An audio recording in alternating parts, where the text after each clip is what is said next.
tiyanak. Mabuti nag-iingat tayo. Alam mo, ikaw, nagpapaniwala ka sa tiyanak-tiyanak eh. Tinatakot mo lang ang sarili mo eh. Oo, ha. Lando, ano ka ba? Andiyan na si Bakit Casey. ba? Andiyan na si Casey sa kwarto. Baka magising. Naku, tigilan mo kasi yung pagkakabit mo ng bawang. Nag-aamay bawang ka na eh. Oh.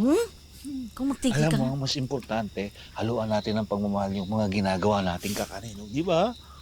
Ay, naku, magtigil ka nga. Bakit ba? Dalawa na yung anak natin, Lando. Ang hirap ng buhay. Oh, edi gagalingan ko sa pagka-construction ko. Oh. Tapos tutulungan kita sa paggawa ng mga puto at saka suman. Diba? Hmm?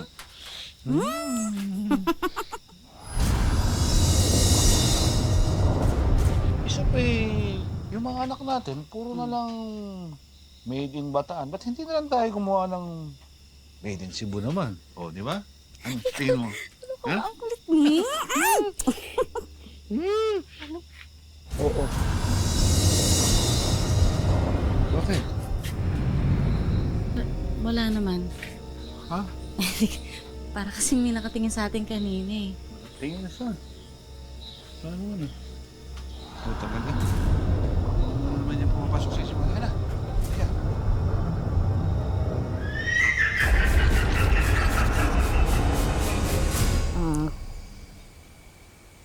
Ayan.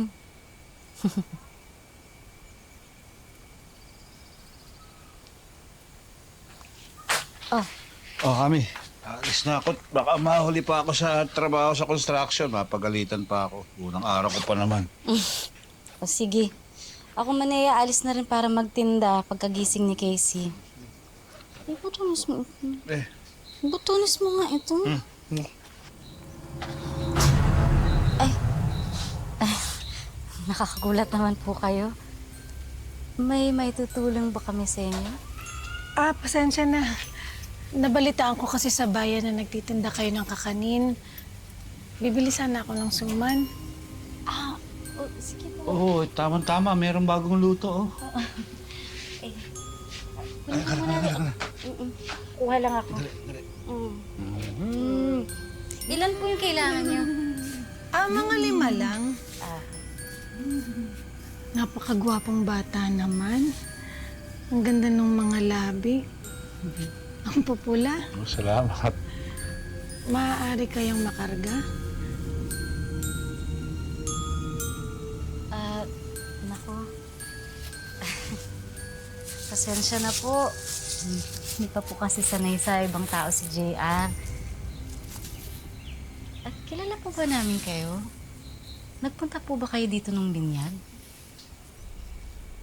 Hindi. Ako nga pala si Selma. Kalilipat ko lang rin dito. Diyan sa may bayan.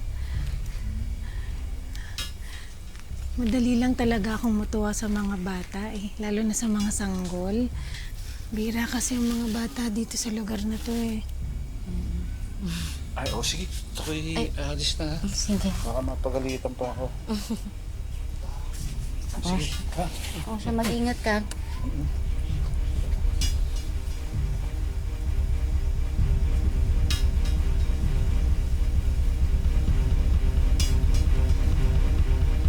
Yung bayad. Ay. Salamat. Mauna na rin ako.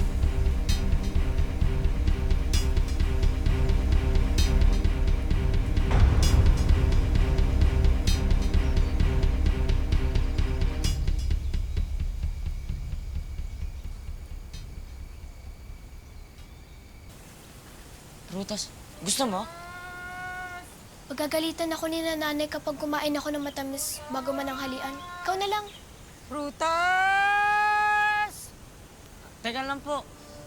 Pabili.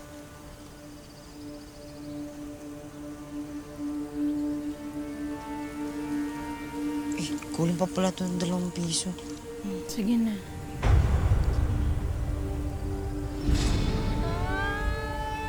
Yung bayad po.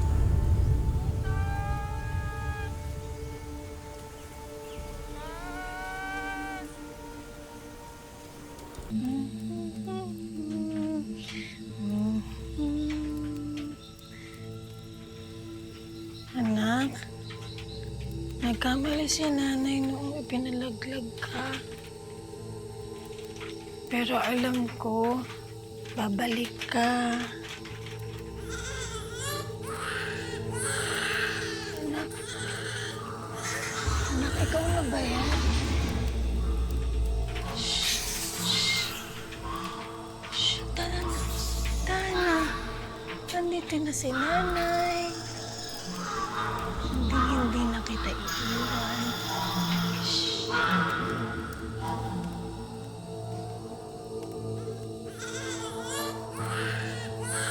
Anak?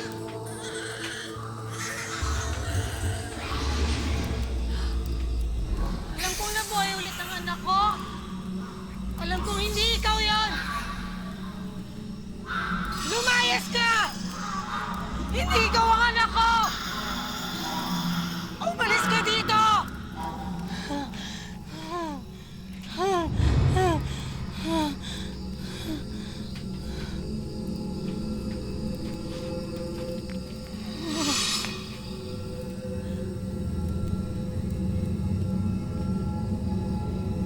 Alam mo ba kung nasaan ang anak ko?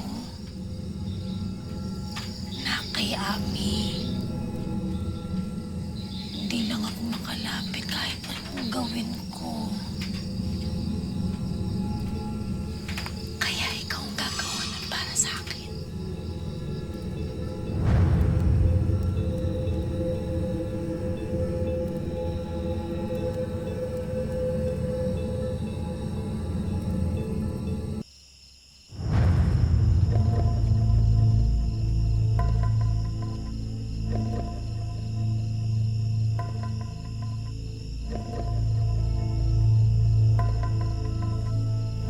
Boy? Anong ginagawa mo dito? Alam mo ba kung nasaan Boy! ang anak ko? Anong ginagawa mo dito, Huy? Boy! Na kay Ami. Anong ginagawa mo dito? Huy! Huy! Magsalita ka! Ano? May kailangan ka? Nauuhaw ako. Sobrang nauuhaw. Teka, kukunan kita ng tubig.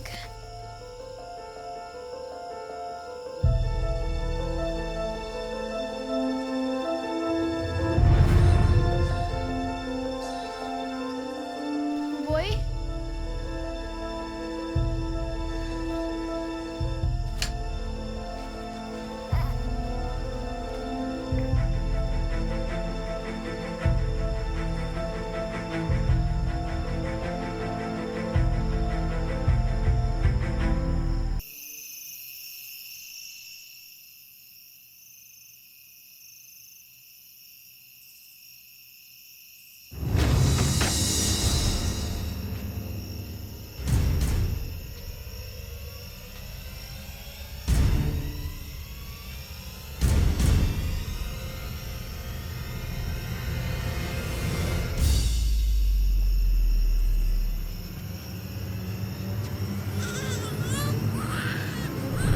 Nay! Nay, si JR! Buboy! Asko! Buboy! Buboy! Ibalik mo sa akin yung anak ko! Huwag! JR! Iwan mo si JR! Balik mo si RJ! Papa!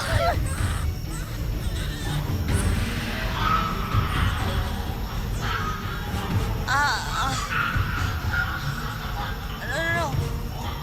Kunin ko yung bata.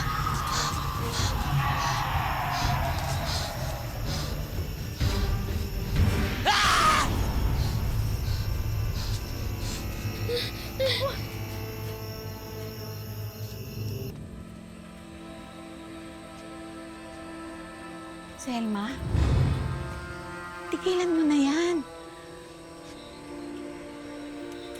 Pati bata ang ginagamit mo para guluhin sila. Matagal nang patay ang anak mo. Hindi totoo yan. Nakita mo yung anak ni Ami? Hindi ako titigil hanggat hindi ko nababawi sa kanilang anak ko. Ano ba pinagsasabi mo, Selma? Alam kong pinagsisisihan mo. At hindi mo pa rin matanggap hanggang ngayon na ipinalaglag mo ang anak mo, kaya ka nagkakaganyan. Sinungaling ka! Lumayas ka! Layas! Ang tiyanak na nakikita at pumapatay sa mga tao rito, yun ang anak mo! Lumayas ka! Sinungaling ka! Layas! Layas! Hindi mo alam ang ginagawa mo, Selma! Layas! Lumayas ka! Layas!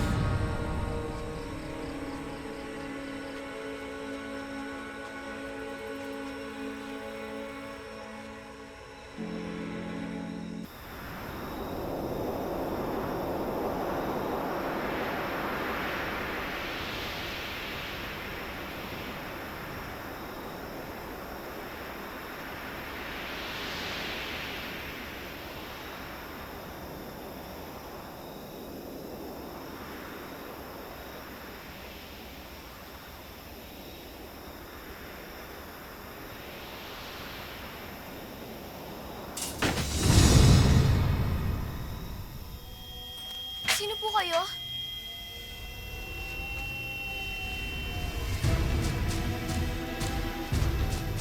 Teka, kayo po ba si Selma? Teka, kayo po yung...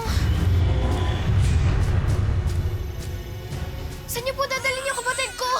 Iwan niyo po yung kapatid ko! Para maman niyo na po! Tumabi ka dyan! Kaya! Tumabi ka dyan!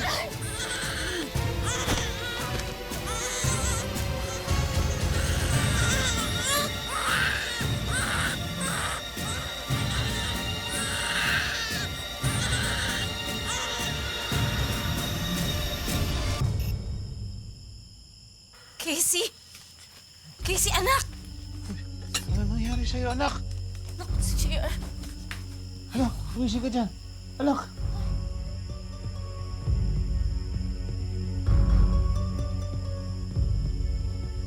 JR, anak.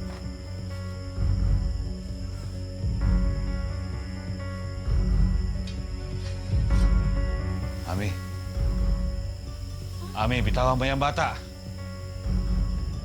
Bitawan mo yung bata. Bitawan mo yung bata. Bitawan mo yung bata. Hindi yan ang anak natin. Bitawan mo yung bata. Bitawan mo yung bata. Anak yan. Hindi natin anak yan. Sa anak yan. Tingnan mo. Bitawan mo sinabi. Bitawan.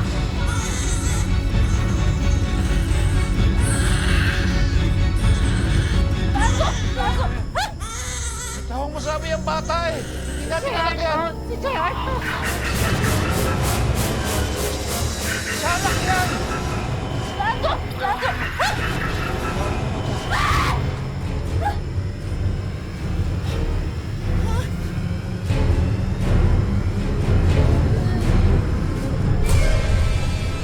Casey? Anak, anong nangyari? Nasaan yung kapatid mo? Nasaan yung kapatid mo? Baka po siya ng babae. Siya rin po yung Siya rin po yung nagbigay kay Pupoy ng prutas. Si Selma!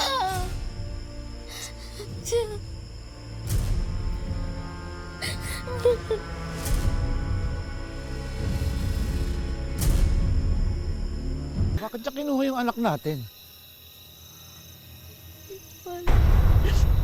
Dahil hindi niya matanggap na pinalaglag niya ang anak niya noon. At bumalik ito ngayon na isang tiyanak para maghasik ng lagim. Ano pong ibig siya sabihin? Dahil bunga ng panggagahasa sa kanya, ang batang yun, ipinalaglag sa akin ni Selma ang anak niya. Pero pinagsisihan na niya ang lahat pagkatapos noon. At sa kagustuhan ni Selma na makalimot, pilit niyang pinaniwala ang sarili niya na hindi papatay ang kanyang anak. At pilit din niyang pinaniwala ang sarili niya na nabuhay ulit ang anak niya sa katauhan ng anak niyo.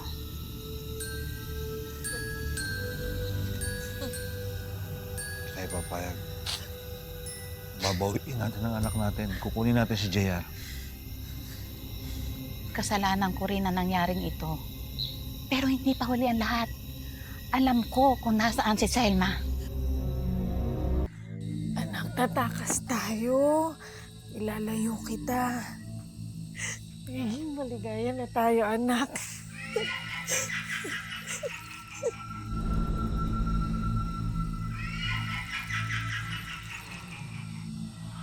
Layuan mo ng anak ko! Impacto ka! Layuan mo ang anak ko!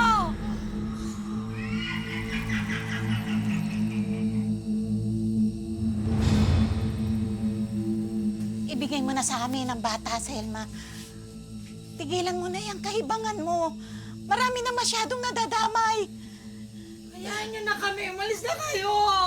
Selma, pinagkatiwalaan ka namin. Hayop ka. Balik mo yung bata sa amin. Selma. Selma. Hindi ko alam kung anong klaseng kapangyarihan meron ka. Hindi ko alam kung bakit kahit alam mo namang hindi mo anak si JR, pilit mong pinapaniwala na anak mo siya. Ina ka rin, babae ka rin, para mo ng awa, ibalik mo na sa akin yung anak ko. Ang mga anak ko ang buhay ko. Wala naman kami ginawang masama sa'yo. Selma, ibalik mo na sa akin si JR. Parang awa mo na. Ibigay mo na sa akin si JR.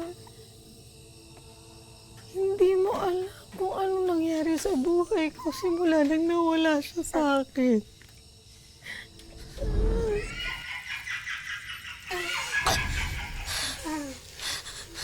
Selma, parang awa mo na. Ibalik mo na sa akin si JR. Kalimutan mo na yung galit sa puso mo. Sinabi na sa amin ni Manang Armida ang lahat. Yung galit sa puso mo bumuhay sa anak mo. Tama na, Selma. Sige na. Ilang buhay pa ba ang mawawala? Nagsimula yan doon sa lalaking lumapastangan sa'yo. Sige na. Ibigay mo na. Para maiwas na yung mga kasama na ibigay mo na yung bata.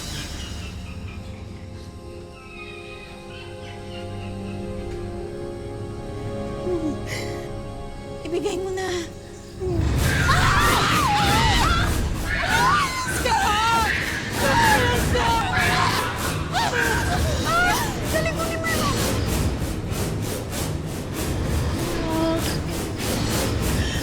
Parang awa mo na. Anak, tama na. Tama na. Ano lang ang isip ni nanay mo? Anak, sana mapatawan mo si nanay. Tama na. Gulong-gulo lang ang isip ko. Pangalan ng ama, ng anak. Patawan mo si nanay.